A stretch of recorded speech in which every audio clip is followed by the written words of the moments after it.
Talked about earlier, organizations are a tribe of tribes that form knowledge networks, or what we call teams, that operate within a culture. So I'm going to come in and we're going to break down each of those just so you can get a little better understanding of it. None of this will be rocket science.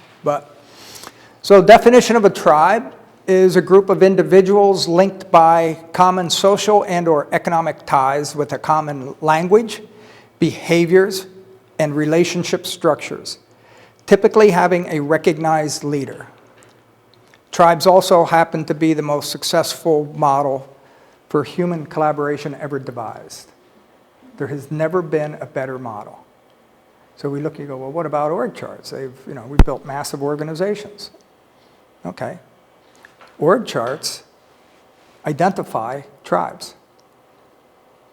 So if you think about it, as human beings, we are of nature's creatures, the slowest, almost, least able to protect ourselves,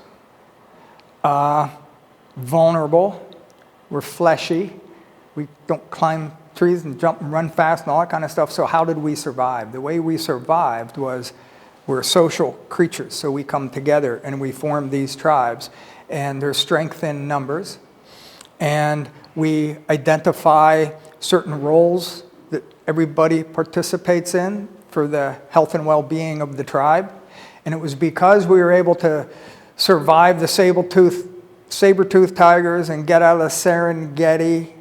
And it was all through tribes, and then we started to engage in agriculturalism, right? So we have our family, we have our communities. We start building towns. We start creatively creating ways to educate ourselves, and one thing leads to another. And if you look, every country is a tribe, every town is a tribe, every community, every family. It's just what we do. And so that's at the core of everything. You can hang other structures on top of it and have a lot of success and accelerate and focus the energies and the capabilities of a tribe. But you always have to know that tribal dynamics are at the underpinnings of everything that goes on in the organization. So if you understand them, now all of a sudden I can make what I use my org chart for, I can make that more effective. So when you think about your organization, individuals linked by common social economic ties. Okay, so you're all working together one way or another. You want to make money, but you also want to make sure the company survives. They have a common language, right? Everybody has tech talk. You guys have language that you use in your business that when I first came in, I was like, what the heck is that? And to this day, it still kind of happens. Candy has language in her organization that everybody in the tribe knows. You've got manufacturing language. Certain behaviors. What's acceptable behavior? When I was a lineman and a tower worker, laughing at people that fell off telephone poles was funny. You know, you laugh first and see if they lived second. When I did the nonprofit, somebody fall down the stairs and you laugh at them, that was really unacceptable behavior. So each tribe has different types of behaviors that are accepted. And in fact, if you ran over to the guy who fell off the telephone pole too quick, you got ostracized. Like, he's fine, leave him alone, he'll get up. That happened to me. I fell, and when I looked up, the guys were laughing so hard, leaning against their truck, they could barely breathe. And finally, somebody said, "Are you okay?" And then there's relationship structures, and we're going to talk about those a lot.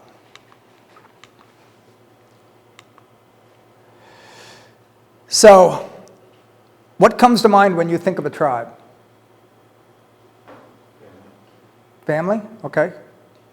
Everybody banding together. Okay, people banding together.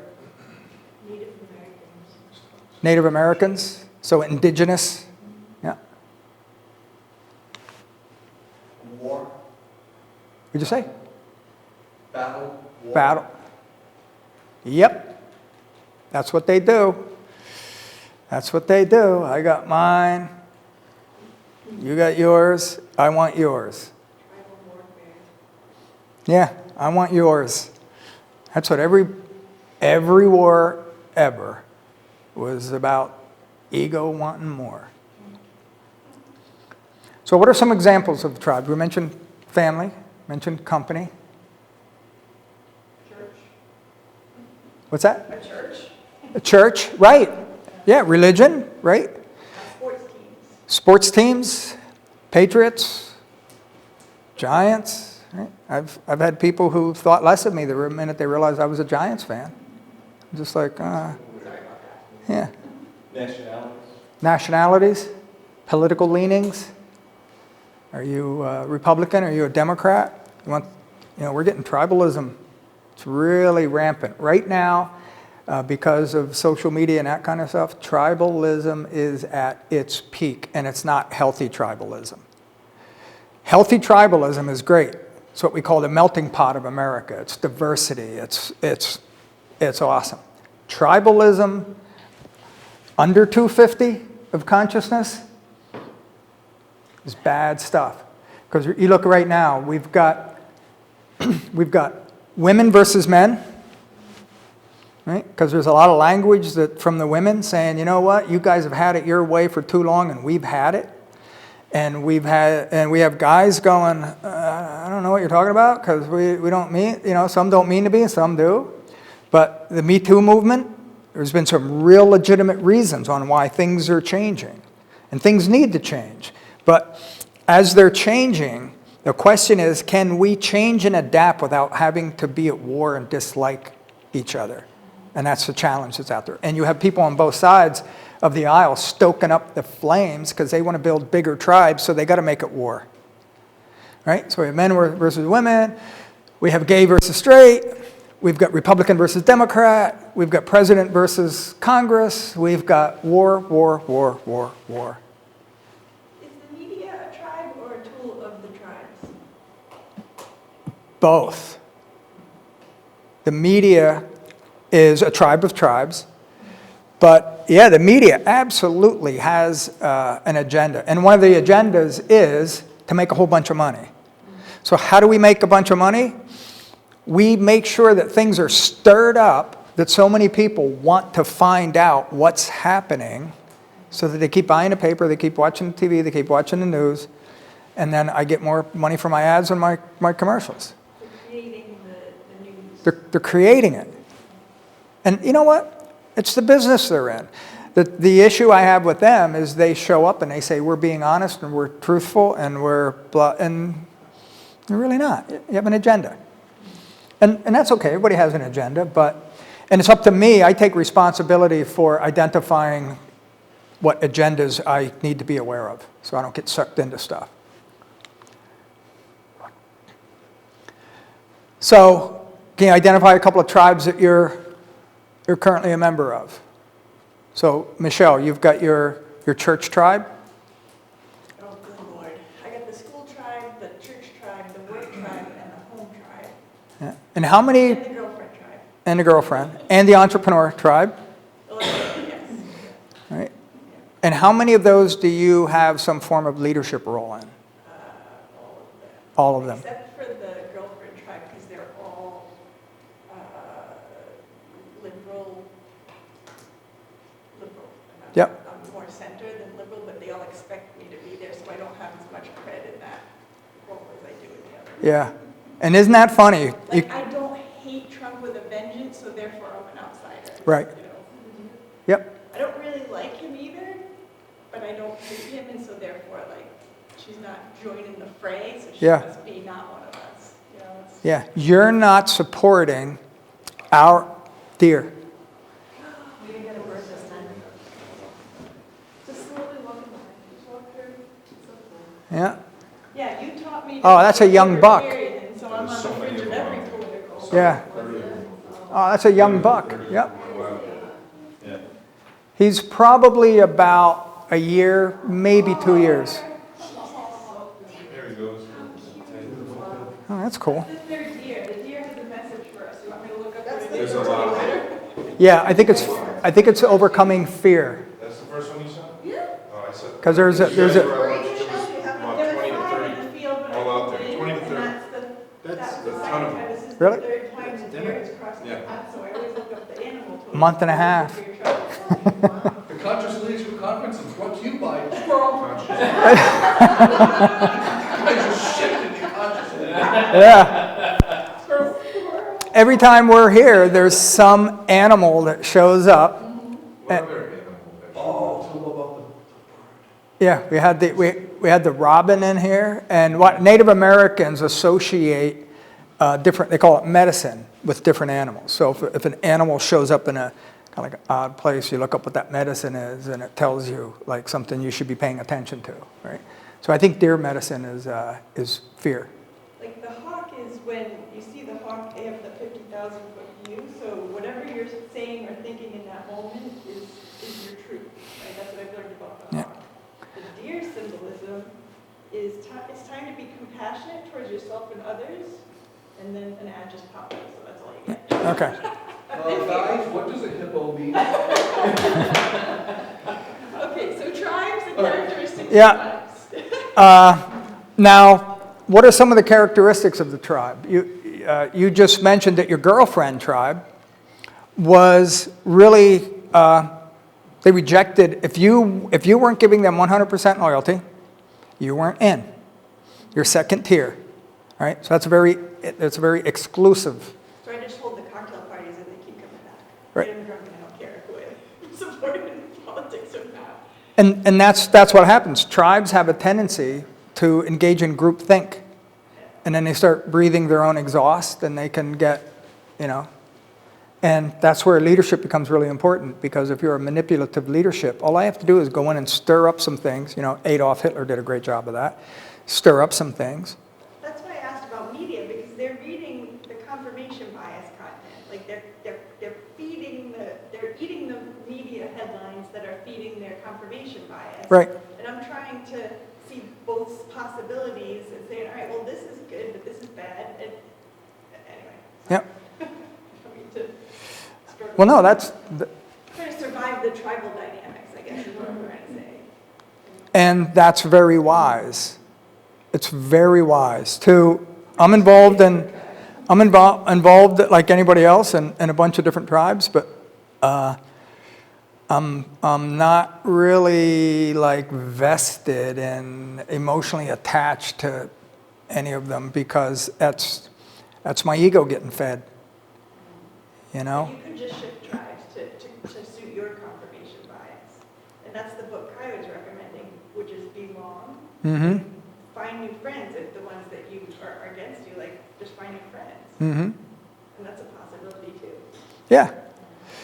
And so, these are just things that show up, and then, like, how do you view competing tribes? This is really big in politics.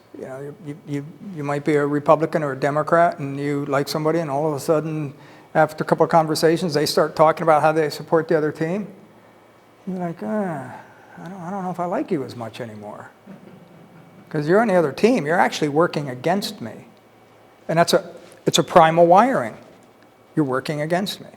And the level that affects me is based upon how vested I am in my tribe. If it's like, hey, I like the Giants, but if the Giants lose against the Patriots, I'm not gonna like, whatever. Like, I like it because it's fun and it's enjoyable, but it's not gonna ruin my day. And there's other people that are just rabid, like Bob Salvis. He was so pissed yesterday because there was traffic, and then he found out it was the 5 Giants buses coming up from New York for the game. He called me back. He's like, that's why there was traffic in the Giants. Like, Giants.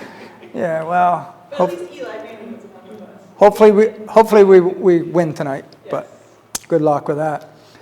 So here's some tribal dynamics. Dave Logan, who wrote Tribal Leadership, which is a great book, and I'm going to reference some of that type of stuff. He says, birds flock, fish school, and people tribe. So here are some dynamics that are really important. They have self-appointed leaders. So in a company, I own the company, and I say, you know what, Candy, you're going to be the manager of this department. Well, that department will accept her as the manager to a certain degree, but may not accept her as their leader. So if I come to you and I go, hey, John, tell you what, Candy's going to be your manager. You're going to go, okay, whether I like Candy or like, okay. If I come in and I say, John, Candy's going to be your leader, you're like, you may not tell me anything, but you're like, you have no say in that. And that's how strong tribal leadership is. And in every organization, you can look around and you can see people that have authority and position, and if they're really good at what they do, they're the alpha tribal leader in that everybody's following. But if they're so-so, and even if they are good, they're still influential people that are tucked away that you may or may not know who they are. But they are, in many cases, just as influential, if not more so, than the person in the assigned slot. So you need to know who they are. The woman that you have that's stirring things around, Yes, she's a tribal leader. yes. She has a following. Yep. She also has an opposition. The opposition's probably quieter than what her following is, and they're just kind of, Well, they're probably afraid to speak out right, against her. But, you know, the terminology that you just used, if you said, John, you know, Candy's going to be your leader, that implies that if somebody's leading me, that I'm following them, sort of. And I think that can have a bit of a negative connotation, right? So you're going to follow her.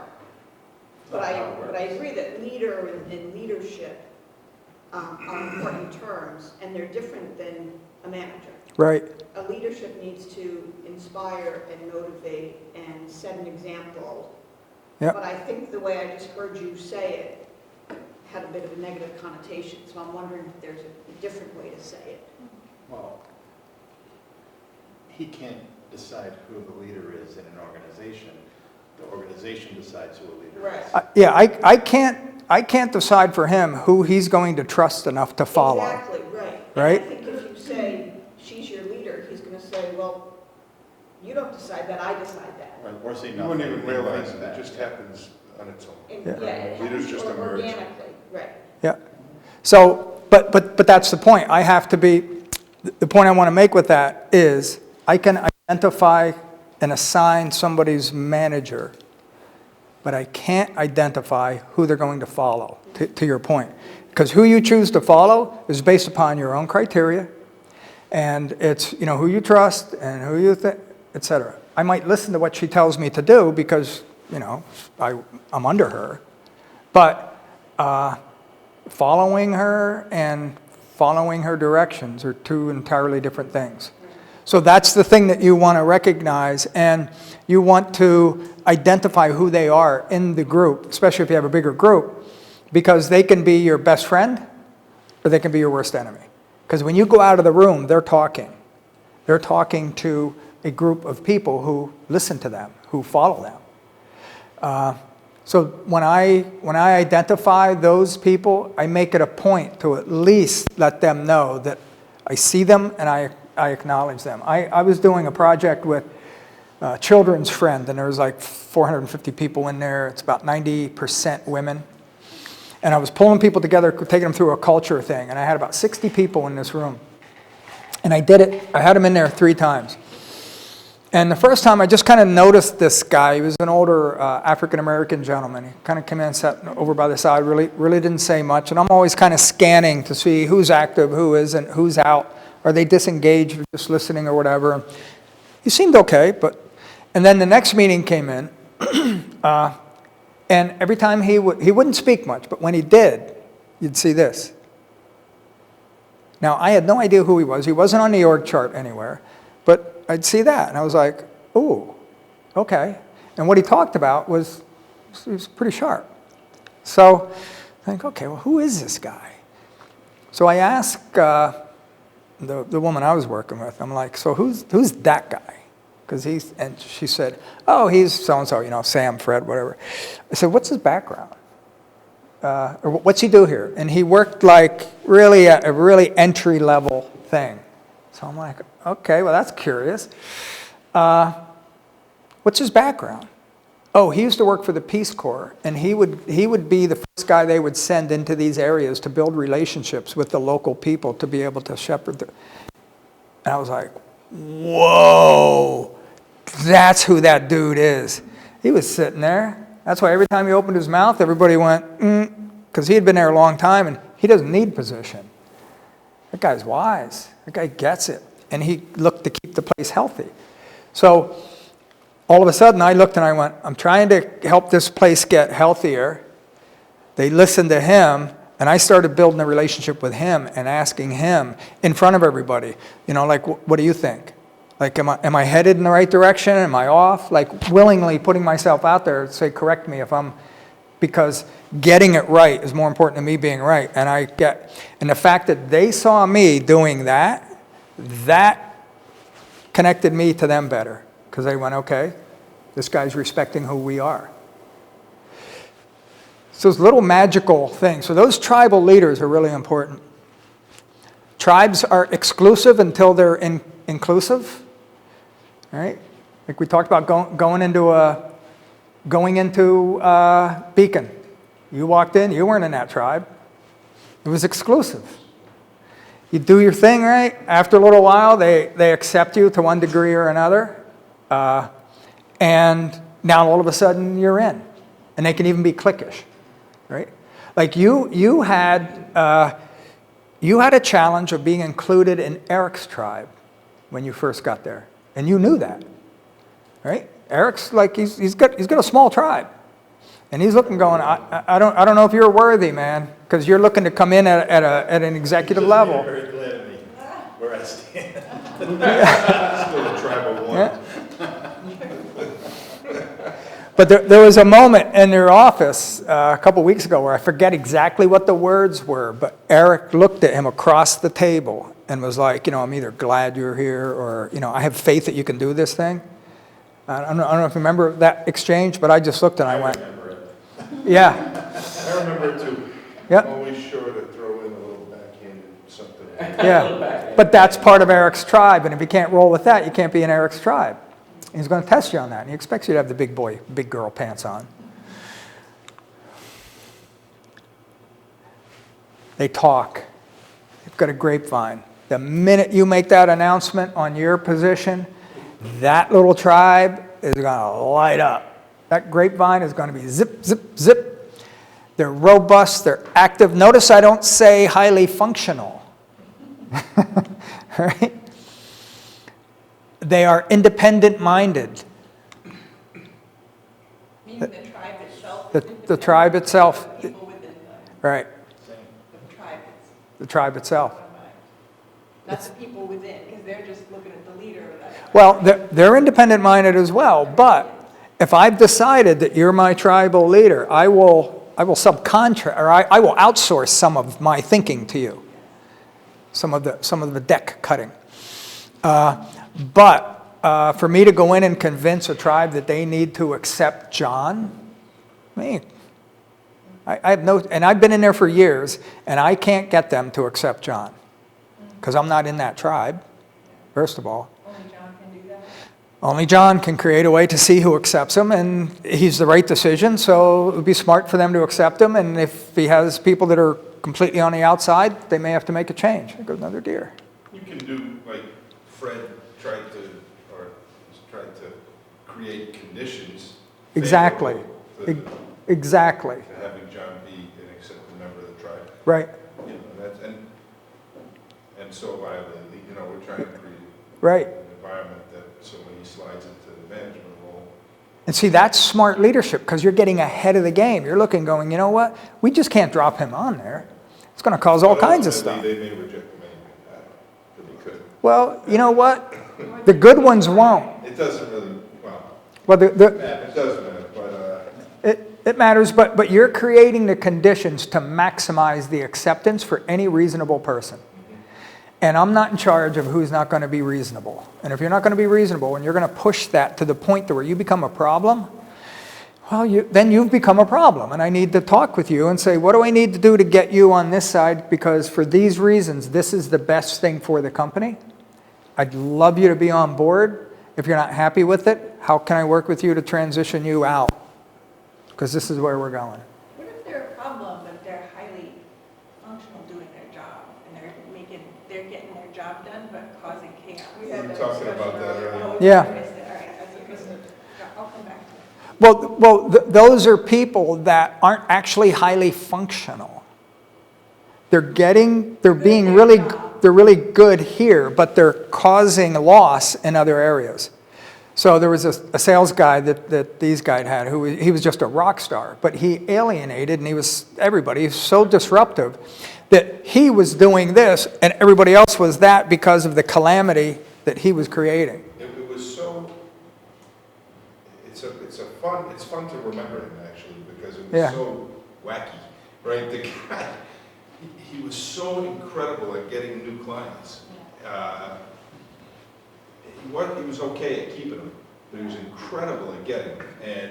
But every once in a while, he would have a meltdown and do a lot of damage, whether it was with clients or with other employees or Yeah. himself. It was just, I mean, like you didn't know what was coming. Right. It could be anything. You know? So that level of unpredictability and chaos and complexity that he injected into the process. As a leader, you're watching him with his sales power, but his human relations within the tribe is also reflecting in your clients and you're losing Yeah, I clients. mean, it got to a point where we had to make a decision. It was like, this guy could sink us, you know, and so it was a no-brainer, but it was still difficult because, you know, money's the name of the game to some degree, and he could get it. He Yeah. could get it. And then how you handle his exit is important, because if he doesn't have Yeah, that enough was- heat, he can go to the competitor and throw you guys, the whole entity under the bus, right? Well, he tried, and we've had other people try too, but Yeah. that's just a decision that we make. You know what, our relationships are strong enough and our company's solid enough that we'll withstand that, or we're willing to withstand that, and, Yeah. you know. You guys have a small company, and you need to have the respect of the people that are left. That's what I always say about our company, is it's as important, the people that stay, right? Because they see everything that you do, and they question it, and they say, you know, what do you need to do to get fired around here? Right, that's the And thing, we can't compromise You our can't exactly integrity. compromise your integrity and respect of the rest of the workforce. Yep. I mean, if we're gonna be held hostage by a guy just because he's talented, Right. he might as well be the owner. I mean, you know what I'm Right. saying?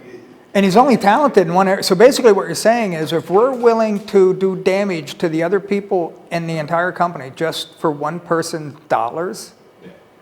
like that's just, but because they are so high performing and they are bringing in so much money, it's natural to look and, you know, you want to work with them, see if you could. You try more you- than you would with, obviously. Right. Yeah. Because if you don't deal with that, you know, if the attitude is if I hear what does someone have to do to get fired around here, that tells me there's a lot of actively disengaged people that nobody's dealing with, which means that you have many more not engaged people than you should and very few highly engaged people. You know, and the other thing is you can't have behavior that's acceptable to one person and not another. Right. You know, so Yeah. There's gotta be everybody a else code. started acting like Right. that. Yeah. code. And Well, we that- built a code. Right, and that's where the culture comes in. What are the acceptable behaviors at what levels? And we'll talk about that either later on today or tomorrow. These guys did a great project around that. You realize we're all products of Jeffrey's next book. All these stories are like case studies, which is a great thing. I'm not, that's. Oh, well, all this stuff's real, you know? It's not on the table right now, I'm just saying. Tribes also generate deep, even fierce loyalties and emotions. And this is what makes them so, in my opinion, this is what makes conscious leadership so important. Because, and again, we'll use Nazi Germany. I mean, that was tribalism. And Adolf did a great job of coagulating people. He took a population that was feeling disrespected by the world, that was impoverished through depression, had lost its sense, a once very proud nation, had lost its sense of pride. And he showed up and he said, you know what? To hell with everybody. We're not paying back that money. We're not doing this. We are Germans. We are powerful people. We have a great heritage. Oh, and you know what? We got some people that are trying to take us out. They pointed to, first it was gypsies, because there weren't too many, after story of, you're just immersed in that stuff. So you got all those. You know, and even in your company, you know that you've got the administrative, you know, the women up front, the guys in the back, you have dispatch, and then you also have different layers. So you have departments and you have layers. So you've got the executive tribe, like you, Eric, and Fred. You're in a management tribe. You're going from the workforce tribe into the management tribe. So however you were accepted and interacted with at this level, it's going to change. Doesn't mean it's going to get worse, but it's going to change, and you're savvy enough to understand that and adapt to it. You have middle managers. They're in their own little hell because they're being pushed and tugged and pulled and under-resourced and over-expected. You've got supervisors. These folks are really challenged because they were just in the workforce tribe, and now they're kind of 1 foot in and 1 foot out, so they're in this space. And then you might even have some interns, but so you can see that depending upon what's going on in the organization, a tribe can show up in either way. And I want to know where a tribe is forming, because that helps me understand where might my opposition or my support come from. Because different things will activate different tribes. So there might be something like within the change that's happening now, this whole executive team, that whole tribe is going, state of flux, not quite sure where we're going, what are we doing? So that's a little bit, these folks down here really aren't even affected by that yet. Who knows if they might just look and go, oh, well, you know, that's mahogany row. So that tribe and across all departments. So all of a sudden, you're going to have the tribal cohesiveness is going to show up around that. And will there be some loyalty to each of their departments? Yep, and you'll have to see how that shows up, if it does. So there's structural tribes, and then there's conditions-based tribes. So things like we're going to make some changes in the organization. We're going to put lean in. We're going to put a new CRM system in. We're going to do restructuring. You guys you got two of those going on at the same time. Office politics. You got initiatives with the new, what's that called? Yeah, Zoom info and all. Right. Three Yep. of those things. Yeah, so you've got, and you're a small company, you've got 3 initiatives. It's really changing how people have to think and adapt. And one of the things you have to be careful of is that you don't want to oversaturate their ability to manage change. Now the CRMs have been in for a while. The John thing, that'll be kind of a little bit uncomfortable. So there's a little bit of overlap, but you're not hitting them with the same thing. Yeah, You know. they're doable things. They're doable. And they're kind of spaced out. Now if you're hit a company with a company-wide lean thing plus a CRM, you know, you're just going to choke everybody out and get everybody hating you.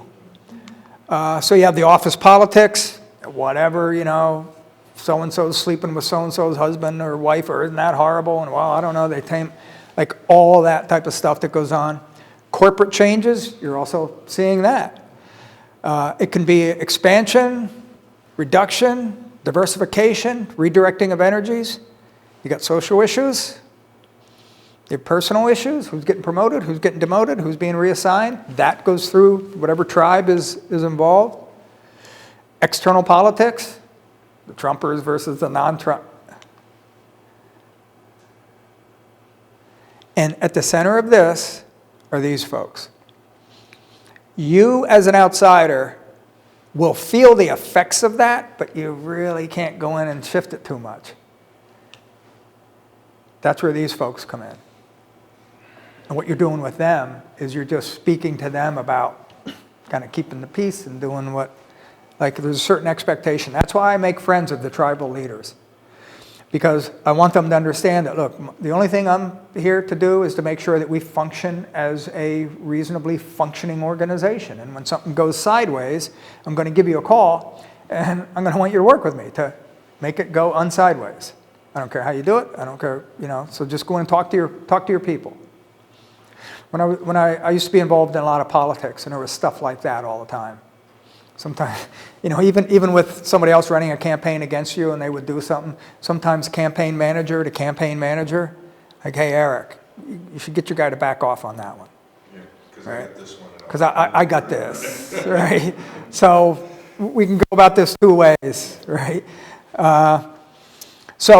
Because I was a tribal leader in mine, and she was a tribal leader in hers.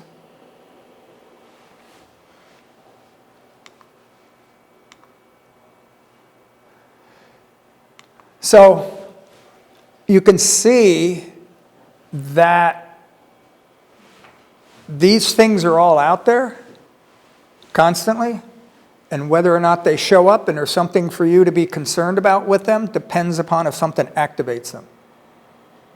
So the reason I want to know that there's all these layers is because if something happens and I feel like, I can see there's resistance coming, I'm looking to go, what group is that? If it's just a single individual, that's okay, I can work with that. But has this gone viral? Are there 12 people that are hating John? Like, what is that? Right? Or is it just one? I know. I would say at least 12. Well, there's people outside of the company that hate you, so that's how I got to 12. That's how I got to, people talk. That's the other thing. That communication network, it goes. They talk about you all the time. So just a couple of points here. Tribal leaders are one of the most overlooked, underutilized managerial assets in your organization. They have as much, if not more, influence than appointed managers. Identify them. Question. A lot of times people are good at their job and they get promoted to be a manager of a team.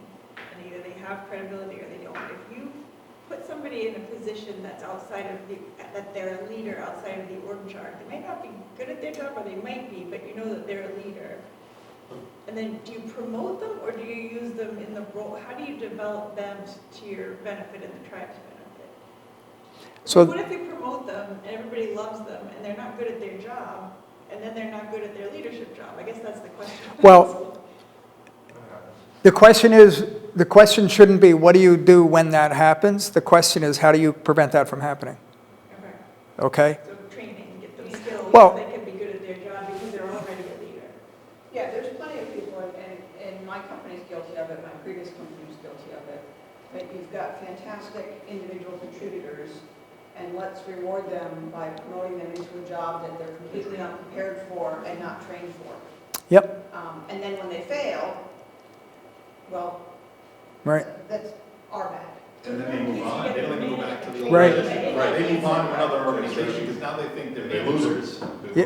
Well, yeah, because you disrupted their whole standing. Good But at it. that's not the scenario I was talking about. What I'm talking about is if somebody's not good at their job, but they're great at leadership, they're gonna move into a leadership position. Well, that's They're gonna lead the people to No be bad at their credibility. job. Not necessarily. If you have a process and they're training to the process, then they would be, I'm trying to. So, Well, you wouldn't move somebody into a leadership role who wasn't good at their job. I think that's a perceived leadership, right? They're a tribal leader. Yeah. They're a big asset. it's not, Well- I can tell you real quick, just an example that comes to mind that I'm close to, right? So I'm in a lot of baseball, my son plays baseball, and so there are some amazing baseball instructors that were pretty shitty players. Happens all the time. And there's some lousy instructors and coaches that were great players. Mm-hmm. And that's just Did how it is. Belichick ever play the game? No. Belichick Yeah, never he played played. football. Oh, Yeah, yeah, he played. Did he? He wasn't the best out there in the world, Yeah. you know? That's a good example. He played college. Okay, thank But you. yes, Yeah. some of the guys that work with my son were Mets and Mets players and incredible teachers and coaches. Mm-hmm. You know, just the way they relate. And Because think about it, it's two entirely different skill sets. They might be merged in the same individual. But, so again, I'll use myself as a tackling dummy.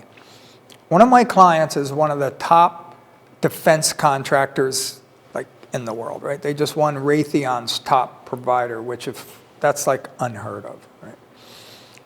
They this guy has invented things and they build things that are enabling technologies in the most cutting edge missile, Patriot missile, like call it. They just crazy stuff. I don't know anything about the technology aspect of their business. But I've been in there every week for about a year and a half, and I run the senior management meetings they have with the president, the vice president, and the director of engineering. Because if I wasn't in there, they would never talk to one another. So I don't know their jobs, but what I can do is I can facilitate a conversation. I can make sure that when you're talking about widget thingamabobs and you're arguing about the thingamabob widget, like, I know enough about engineering, right? I know when things connect. But if not, then what I do is I come in and I lead them through a process. It comes to a resolution, even if it's an agreement to disagree, and then what's the outcome of that? So, and they completely trust me in that. And every time there's some weird stuff going on there, my phone rings, and it's like, look, we need you in here to get us. So when I go in, they know it's, in fact, I had to interrupt the meeting the other day because it got to a point where it's not looking good. And I just said, you know what? I think the absolute best thing to do now is not talk about this right now. I think we should take 3 days, because somebody said something, and it just was like one of those moments where you went, ooh, this just got really real. It wasn't offensive. It was just like, this is really real. So, and everybody just went, and they realized how real it was at the same moment. Everybody just go take a walk. Think about what you're doing, because the next move that's made is either going to be one that goes like this or one that goes like that, and either one is fine. But in that, Close to the bone, so it's really close to the bone. And in that moment, forget who's what position, everything drops to the human level. This person is really passionate about that thing, and they're not wrong. This person is really passionate about that thing, and they're not wrong. But they're two entirely different directions. their egos are in charge at that moment. And their egos are in, and then all of a sudden that thing, so it's like, look, in fact, so what I said was, you guys really want to make sure that whatever the next conversation you have is coming from the best part of you. And remember that there's a lot of people in this organization, including you, that love this organization. And we're not in the fringes anymore. We are right in the center of it, and it happened right now. So, red alert. This is where we're at. Okay? And that's what leadership is. That's like helping people understand, oh, wait, this is where we are. What do we, So, we'll see. They're in that space right now. The athletes and the leaders, and sometimes you can have a really good athlete that is a tribal leader and becomes a really good leader. Yep. There was another thing, I'm just thinking, right, so the other night, I'm at kids' basketball practice, right, and I played college basketball, I went to school on a scholarship, and I was good. And I always thought that I had a really strong knowledge of the game, and it's my passion, I love basketball. And I thought I would be a great coach, and I'm watching a guy coach them, and he's a great coach, and I'm thinking, I don't do that. Mm-hmm. I'm not, right, and I tried to coach a little bit, just not for me. Although I would have sworn to you that I was the best coach ever, Mm-hmm. and that these guys all don't know shit. 'Cause you're And I played more basketball than, this and that and the other thing. And it just recently, it's really occurred to me, you know what? I'm gonna let the guys know how to coach. Right. I know how to play. Right. That ain't the same. Right. Yeah. You know what I'm saying? Great awareness, yeah. That's cool. It's not the same. Well, when There's certain things that just came to me naturally that I thought came to everybody naturally, that don't, and I don't know how to teach it. Right. You know what I'm saying? And you don't know how to manage their mind, so you keep their head in the game and not get them to, one of the things they teach you is in coaching training is that your job is to make sure that you not only see the potential in the person you're coaching beyond what they are now, but you get them to see it. Right. And how do you do that? How do you encourage that? And you also identify their limitations for them and help them to see that. And then how can I help you with your mindset to get to where, and you're always coming from the place that, especially in like leadership coaching, that the person already has the answer. I just have to ask enough things so that once you'll find it. Because when you find an answer, it's yours. When I give you the answer, it's mine, and you'll drop it, you'll lose it. But when you find it, you learn your way there, that's now yours.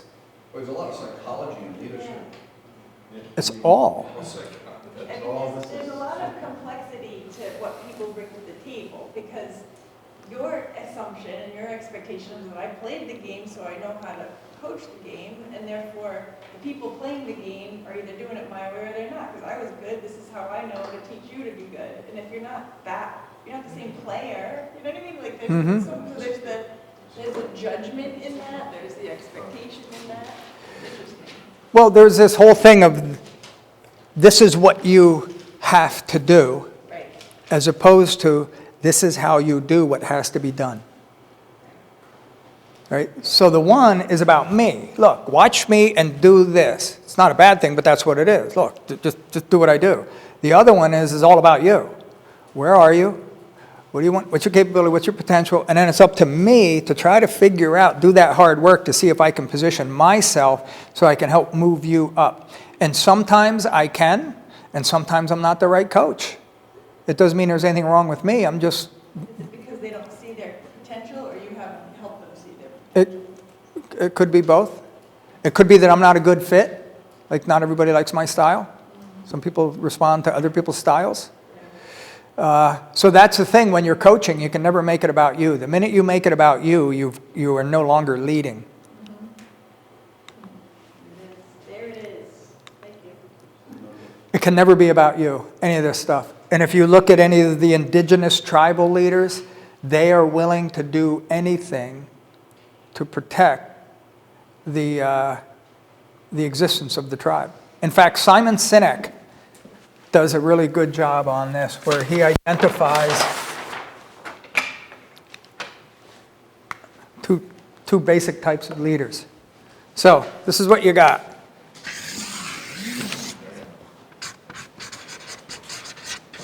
You have the tribe, and outside of the tribe, you have all these things that want to take out the tribe. Lions, tigers, bears, other tribes. The tribe is under attack. Okay? Now, there's two types of leaders.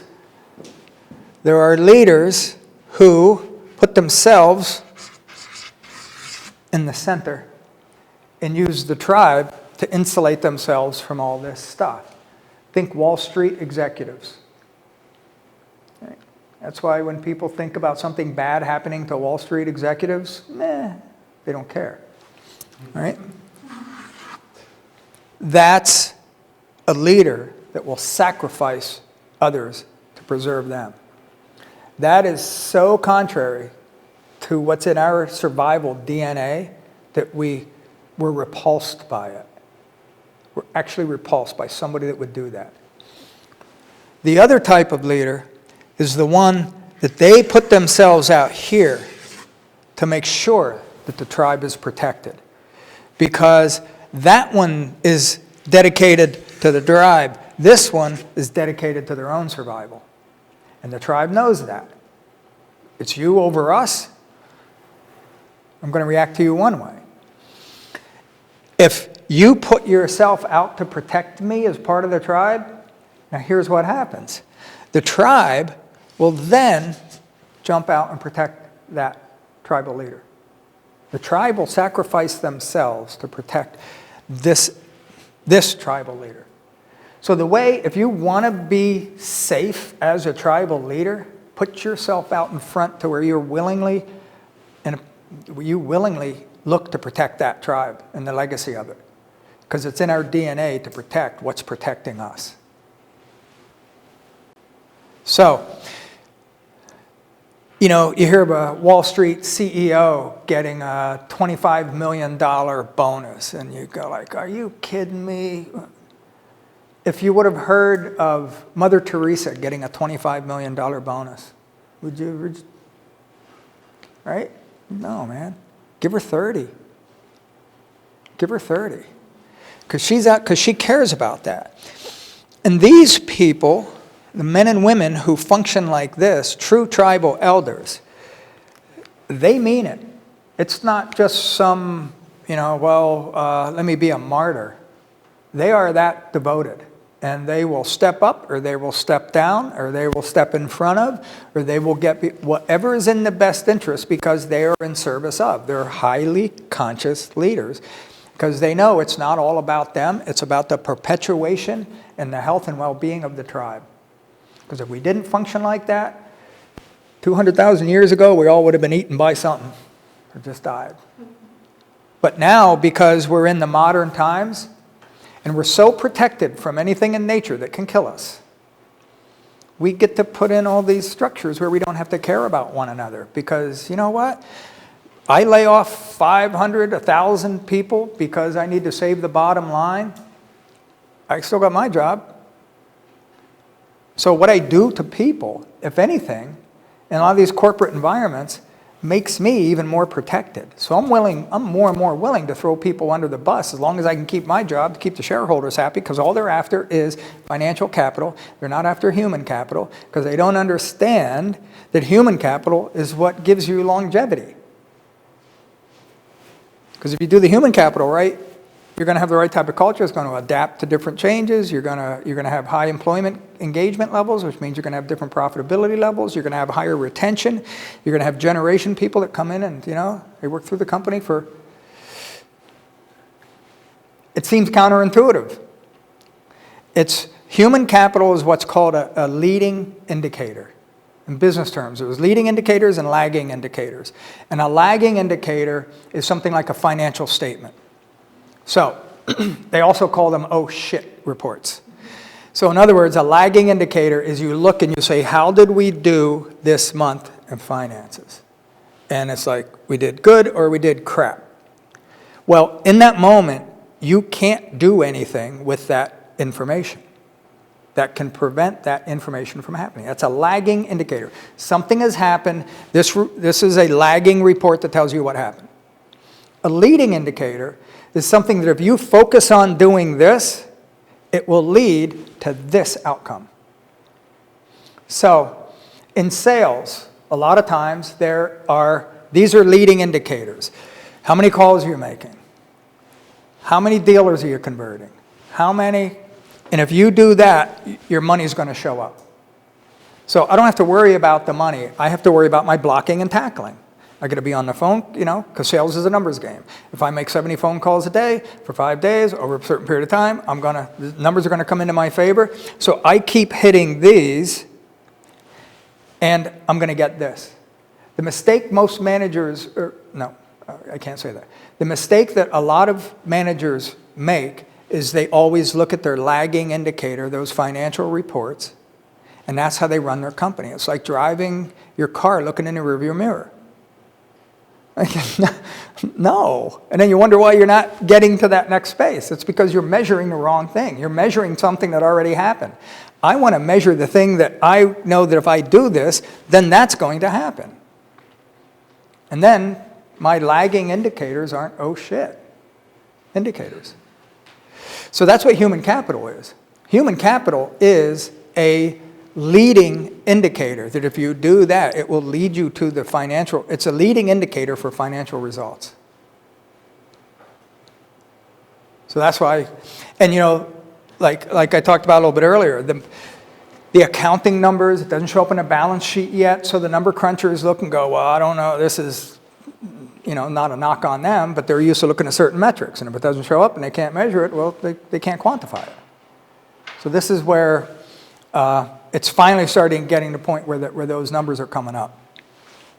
So your role is to become an alpha tribal leader. So you got all those different tribes and you have all the little tribal leaders in there, and you just want to be seen as one who has credibility across the board. So how do you do it? One of the ways is have value. Why would I want to deal with you? You're not in my tribe. Oh, you can make this happen? Oh, you have that person's ear? Oh, you're going to help me do some things that might make my job easier? Yeah. That's why the Silk Road, 1,000 years ago, was so popular. Because People in the Orient had silk. People in the Middle East didn't and wanted it. Middle East, I don't know what they had, textile. They had what? Spices. And the Orient didn't. So what happens is people don't even speak the same language, completely different culture.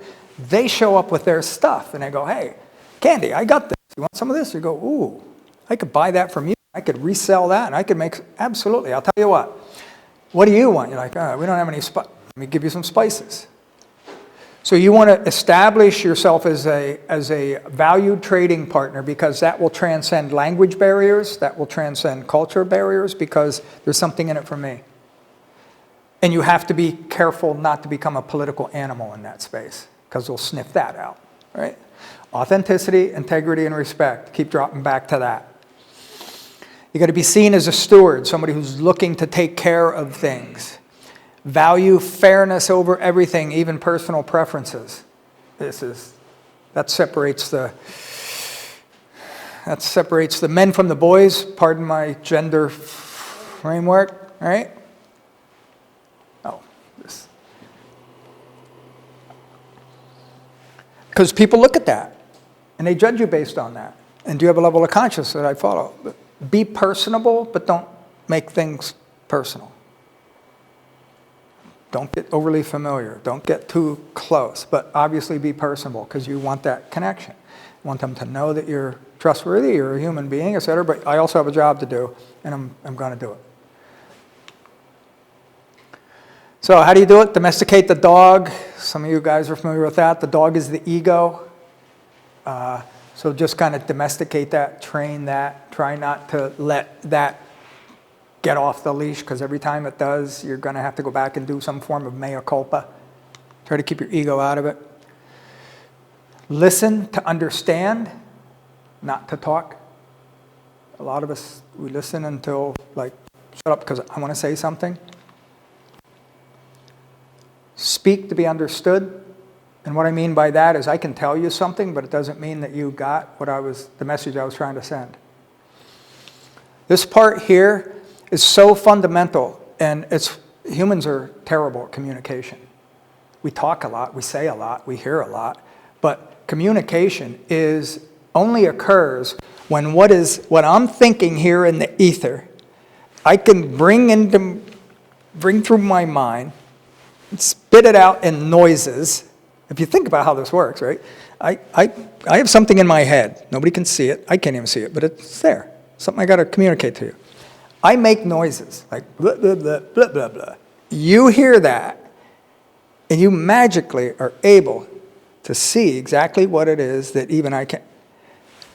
Like when you think about that, that's one of the things that as creatures that has allowed us to excel beyond what every other creature has, is the ability to speak and to communicate. In fact, the Native Americans, they didn't have written language. So one of the things that a lot of the pioneers would do, and it was like this little parlor trick for Native Americans, right?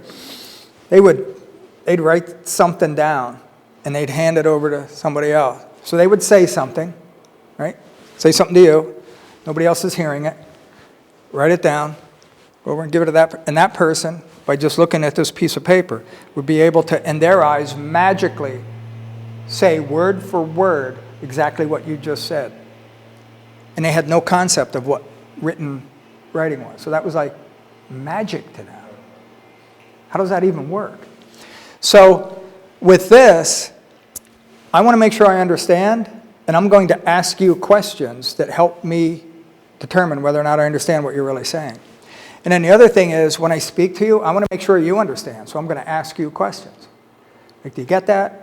Feed that back to me. Are you sure? Do you understand where I'm coming from? Not only my words, but my intention. I know I'm a little bit loud or edgy, but I don't want you to take this the wrong way. So just spend a little bit of time around that. Be detached, but not remote. It's kind of similar to this. In other words, I've got a job to do. This is a professional environment. So I'm kind of detached, but I don't have this distance. We connect. But, we're talking about firing. Nobody here really likes to fire people, and I used to struggle with that for weeks having horrible employees. I couldn't get rid of them just because, man, I don't want to fire them, and it's going to do this to their life. And I realized that I couldn't want to have, I couldn't want someone to have their job more than they. So I had to be completely detached from what happens on the other side. So I care about you, but you're going to determine what happens in your space. Lead yourself, and then practice that whole consciousness, energy awareness. Because everybody in the tribe, they watch every move. And they're quick to give you demerits, and they're slow to give you credit. It's exhausting. It's you know, That's why I come here. it is exhausting, but there's a period. If you stay in this game long enough, you cross over into a space where it's no longer exhausting. Yeah, I'm on my path, I'm learning. Because what it is I'm being authentic, I'm in integrity, I'm respecting me, I'm respecting you, I'm respecting the company I'm working for. That's what I'm doing. I'm doing the best I can with that.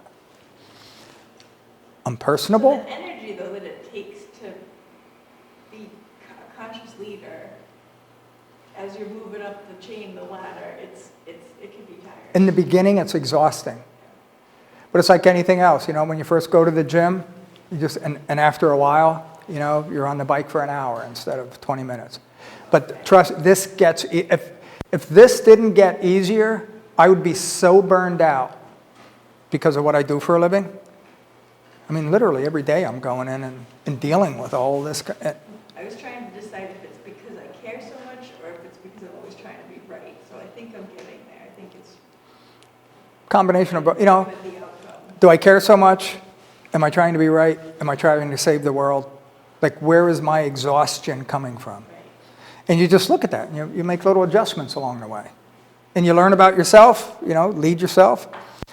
And I've learned more about myself in all of this than I have anybody else. And I've learned a lot about how other people, and that's the real reason for it. So let's take a break. Let's take about 15 minutes. It's 3:40. We'll breathe a little bit. Which is you perpetuate the victim. Well, I mean, unhealthy therapists, but really good ones are always looking to help you to try to get out. So coaching is like help you see your potential and get you there. Yeah, well, a good therapist will help you uncover those things that have branded you and et cetera. And the good therapist will help you find your way out. A good therapist wants to get rid of you as a client. Okay, so stage 3, that's very ego-based. It's arrogant. I'm great. You're not. The mood is a lone warrior. I don't need anybody. I'm rock and roll. Relations, once again, a lot of one-on-one. Stage 4, and what happens is, I think I have some numbers up here that will show up a little bit later. Yeah, I do, so I won't talk about them now. So stage 4, language is very collaborative, open and engaging, a lot of we. This is what we want to do. How do you want to do this? Because what I've done is I've stopped seeing the world strictly through the lens of me. And I'm seeing the world is that I'm part of it. And especially as a leader, the way I get things done is I recruit, I engage, I look to make sure I've now become a tribal leader. The relations, triads. What's that mean? If I'm a stage 3 leader and you have a problem, what I'm going to do is I'm going to want you coming to me. I don't want you going to Eric. You come to me. I'm going to talk to you because I want to control all that. Like, what are you doing? All right. And then I'll probably go and talk to Eric and come over, and I'm managing that. Because I don't want you guys like getting to know one another. You might overthrow me. So it's all about me. So I'm keeping this. Once you go into stage 4, triads, or you come to me with something, I go, you know what? You should talk with Eric. In fact, why don't you guys go out to lunch? You guys should really get to know one another. And the other thing is you should pull Candy in too. And what I'm doing is I'm looking to get that group to become stronger, self-sustainable, more connected, because it's not all about me, it's about the sustainability of the group. And then that way, if something happens to me, you guys already know one another, and you can probably pull something together and make something happen. So that's a big shift, going from 3 to 4. And then 5, aspired, wonderment, and triad. So here's a structure. Stage 1, you're there, everybody else is over there.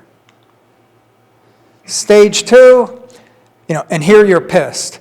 Here you're just miserable. And, you're kind of close in there. Here, you're at the center, but you're keeping people apart. So you've got everything coming into you. Here, you're connecting people. And here, you're connecting people to connect people to connect people. All right?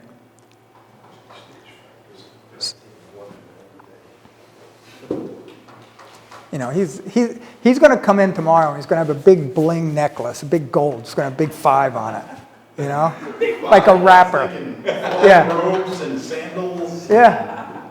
Oh yeah, his whole demeanor is going to change. I should live on a mountain in Peru and just give advice to the natives. Right. That should be my job. One thing I should All line up. One thing I should tell you is most stage 5ers deny that they're a stage 5er. So the minute you're going, I'm a 5, you're a 3. So one of the things that happens is when you look at organizations, traditional organizations, 49% have stage 3 cultures with stage 3 leaders. 25% are stage 2, and only 2% are stage 1 because they normally don't last too long because they're destroying themselves.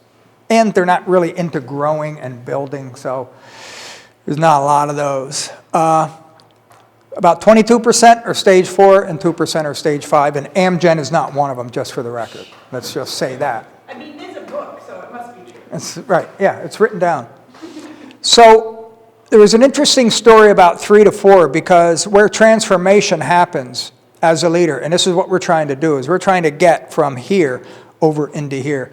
And there's a great story in this book from a guy who was a very aggressive labor lawyer in the 70s. And I think it was the United Auto Workers Union that he was the lawyer for. He was the chief negotiator. And he was a vicious competitor. He looked at everybody he negotiated with and he said, my approach is going to be go in and just berate them, insult them, attack them, call them every name in the world. I'm going to make it so they hate dealing with me, so they won't want to deal with me, so they're going to look to cut a deal as soon as they can, and I don't care what happens to them, I'm getting what I want.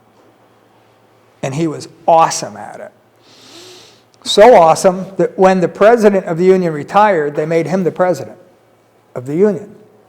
So he tells the story in the book. And this guy was such a badass. He's the only lawyer ever to sue a sitting president personally and win. He sued Richard Nixon and won. Because Nixon had done something where he had changed the way that certain employees got paid in the federal government, and the guy went, you can't do that. So we sued him. I mean, this guy's a badass. So what happened is he's the president now. He gets a phone call from a reporter, and a reporter says, hey, congratulations, blah, blah, blah. So what are you going to do? What's next? And for some reason, the guy sat there, and it dawned on him in that moment that my role has shifted. I'm now the president of a union that has tens of thousands of members and those members there's probably 100,000 family members, and I'm in charge of the health and well-being of this union so that they keep their jobs and all of a sudden it went from all about him to, oh my God, I'm responsible for all of this. Whoa.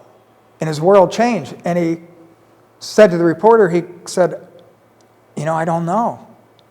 I have to call you back. So he hung up. And what happened was, he was about as stage 3 as you could get. And when he realized that his job was not to destroy now, because if I go and if I destroy as the leader of this tribe, I look to destroy you. Well, what are you going to do? You're going to look to destroy me. And that's going to put all these people in peril. So what he did was he decided to completely change his leadership style. And he decided that he was going to be a collaborator. And he was going to look and change his negotiation from you have to die, and I don't care anything about you, to how can you be okay so that mine are okay? Because I don't want the people in your tribe, I don't want you to have to face that. He's negotiating with the labor union that he used to be. Right. So what he did was he went to all of his union negotiators who he had trained to be pit bulls and assassins, and he said, we're not negotiating like this anymore. And they were, what are you, kidding me? Like, what? Turn on them? Oh, they turned on him. And what he said was, you either come around to this way or I'm getting rid of you. And that's what he did. He cleaned house because he had built a really strong stage 3 culture. Now he had shifted to stage 4, and he wanted everybody else to come up with that. So he was willing to work with you to say, look, that's how we were doing it. Thanks for doing it that way. And thanks for making me your leader. And now I'm asking you to come here with me. And he ultimately was successful in making that transition. And that started a period of prosperity for the car companies and the unions that went quite a while. But it was that epiphany.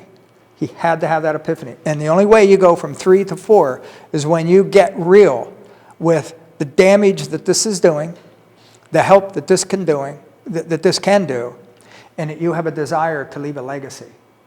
Because what he didn't want was he didn't want his legacy for people to go, you know what? He was one of the meanest, most SOBs, even though he was world famous and really successful. He didn't want that to be the legacy that he left behind him for his kids to live in that world. So it was this major epiphany. So like in my space, when I was in here and I started working into the very low levels of 4, Eric, very low levels, was what I saw happen through my divorce and what I saw happen with the arguments that I was having with my partners. I bet there was something else that happened in that guy's life that made him change as well. Yep. Not just the change in his position. Yeah, there was Usually there's something bigger. something that opened him up and shifted his consciousness to a point where he was forever changed and he didn't want to be that guy anymore. To the point where he was so committed to this that he then went with a lot of pushback, because when you're looking to change a culture, you get a lot of pushback. So what we're really looking to do is we're looking to create stage 4 organizations, because stage 4 is about making sure that your tribe is healthy. And if I'm in charge of my department, I want to make sure that's healthy, but I also want to make sure that the company is healthy so I can't have my tribe at war with your tribe. If sales is at war with engineering, as the tribal leader, I'm calling people together and say, look, we got to work this thing out. I'm not going to throw more stones at you. I'm going to look to come in and resolve it. They look to resolve conflict.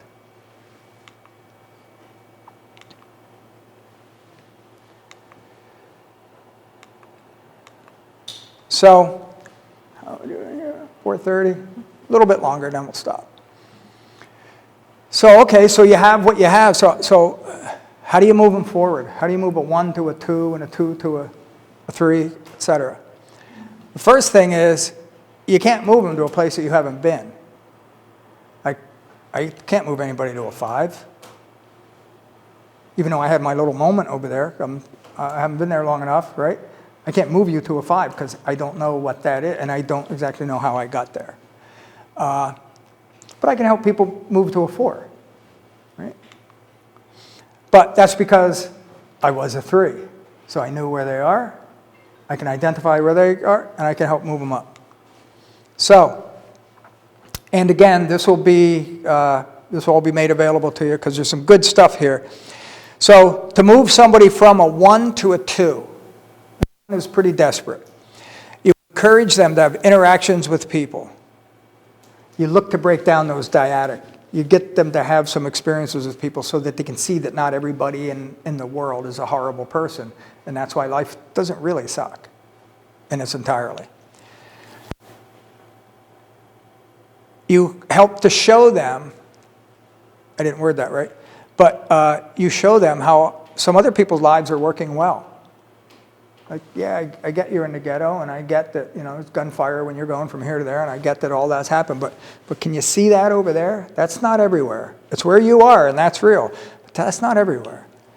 And you try to get them to cut ties with this. There's a great book called, it's about gangs. It's called something of the heart. I can't remember. It's written by a priest who has been in the LA barrio for like 30 years. And he works with all these gang members.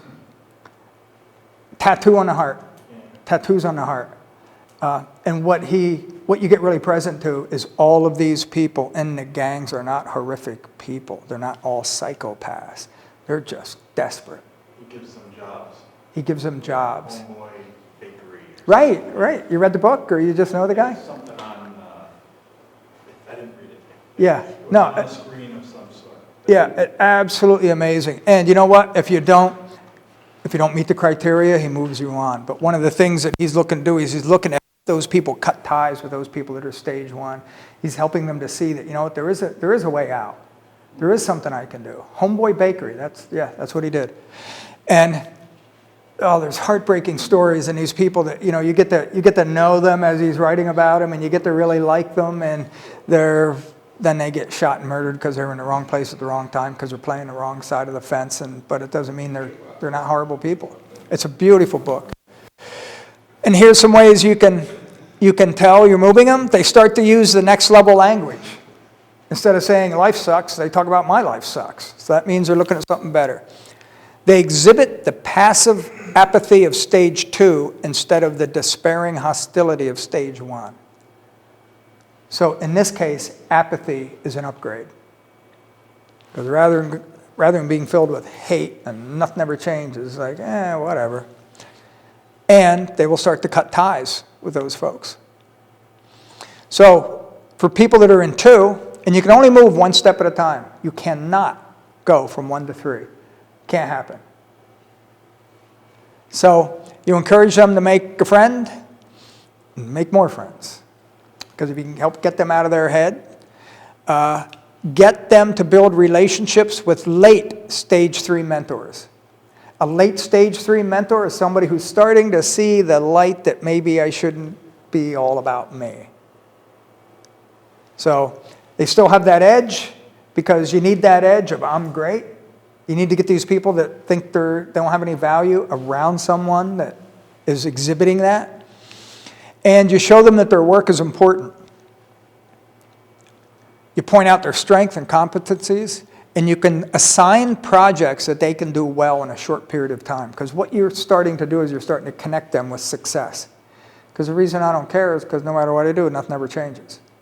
Well, let me start putting you into a place here where you can see that if you start doing things and you start getting active in your life and you quit being so apathetic and so Eeyore and such a victim, start moving, look at what happens. And now, because they're seeing that, they're starting to shift how they're thinking. The way you can see if it's being successful is they'll start using I'm great language. And they'll brag and name drop, I was hanging out with so-and-so. And this stuff is kind of irritating, but when you're helping somebody up there, you're like, way to go, way to go. They will exhibit the lone warrior spirit of stage 3. Like, I got this, I can do that, where before they weren't anywhere close to that. And they'll begin comparing themselves to coworkers, and they'll be critical of others. So it shows you that they're in this competitive game, like they're alive. They're moving, right? You got to kind of watch it, right? And they'll be here, and who knows how long they'll be there. They could be there that might be the last step of growth that they make. When you're trying to get somebody from 3 to 4, So this is someone who's been successful, they have competency, they're smart, they're confident, but they're just not seeing the world quite right because it's still all about them. So you get them to form relationships with 3 or more people instead of the dyadic thing. You're like, look, go out and start connecting with people. Build your network. Because it's through the building of the network that I can see the value in that network. And because we're all ego-based, I look and go, it's in my best interest to get these extra hands on deck and get some help. Work on projects that require collaboration and let them know you can't take the next step by yourself. And that ego that got them where they were, and maybe you had them stuck here, that can be the catalyst to go, so for me to really get to that, if you do this stuff right, the ego becomes an ally.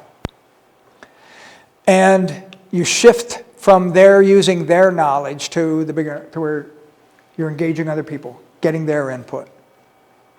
And then you're transparent and very communicative. At this stage, people aren't sharing.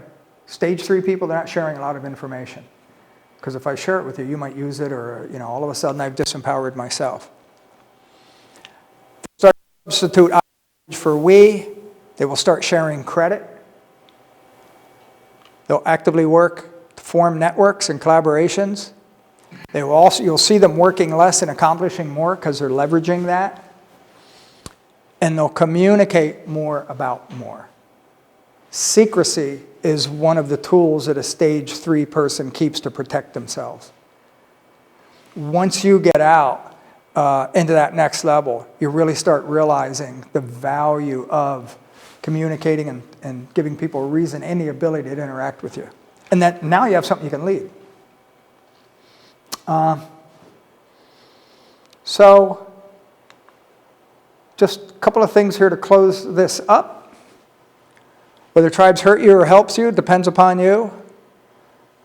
Respect and engage them. They're talking libraries. They know more about your organization and why it works and why it doesn't work than you can ever hope to know.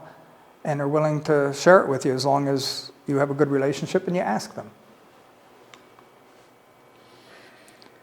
Acknowledge and recognize their leaders. That's respect. Empower them. Give them a level of accountability or autonomy and hold them accountable. The reason I have the Romans there is because the Romans had this down to an art form. And this is why they were able to grow to the degree that they could. Because here's what they would do. The Romans would come into a different culture, a tribe. And they'd show up and they'd go, hey, how you doing? We got a little deal here for you. We're the Romans. We're going to take your place over. So you got 2 choices. You can do it our way. And our way is we control all the money and the taxation, and we control the judicial system. Other than that, you get to keep your leaders, you get to keep your culture, you get to keep your language. This is what we want. Oh, and by the way, when we have a war, we want your young people. If not, that's okay. We'll just come in, we'll burn this place down, we'll kill every one of you folks, and it doesn't really matter because we're going to get the place anyway. So what's it going to be? Most of them are like, yeah, okay, I think I'll pick option 1. always did kind of like Romans, So what they did was they gave them a level of autonomy. You can keep your culture, you can keep your tribal leaders. We don't want any of that. You can, we're not going to get in the way of that. But we have certain things that we want control of. So you give them autonomy, you hold them accountable, and you allow them to keep their tribal leaders as long as they're within the type of culture that you're looking to get. And you help the tribes keep themselves healthy, and you insist upon it. Like if you guys have a problem, you've got a bad egg, it's not Sal this time, it's John. You've got a bad egg, you guys work that out. Let me know if you need me. Like if you need the hammer to come in, we'll come in and we'll sort this thing out. But I suggest you guys work that out. And don't violate any human resource laws or that kind of stuff. But, you first. And then that become viewed as a valued trading partner. So that's tribes. And tomorrow what we'll do is we'll dip into into culture, and culture will pull this stuff together. But any questions around this? Kind of make sense? Kind of see how we start with the individual, and then we go up into the group consciousness and how they kind of rhyme. From an HR perspective, the extracurricular stuff happens outside the office, right? The tennis league, the basketball, the drinking at the bar, the fight club, whatever it is they do as a tribe outside of the office. Okay. To establish who's the tribal leader, helps people to earn respect and form relationships with each other. Generally pretty healthy to get to know each other as people, not in their siloed roles. Should a company sponsor those things, encourage them, or be, like, how does that serve the company, and should the company encourage that?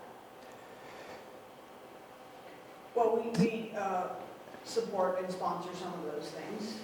We want to be supportive of the employees at work and at home with their benefits and work-life balance and their families and wellness and all of that. So it probably depends on the company's culture and mission, right?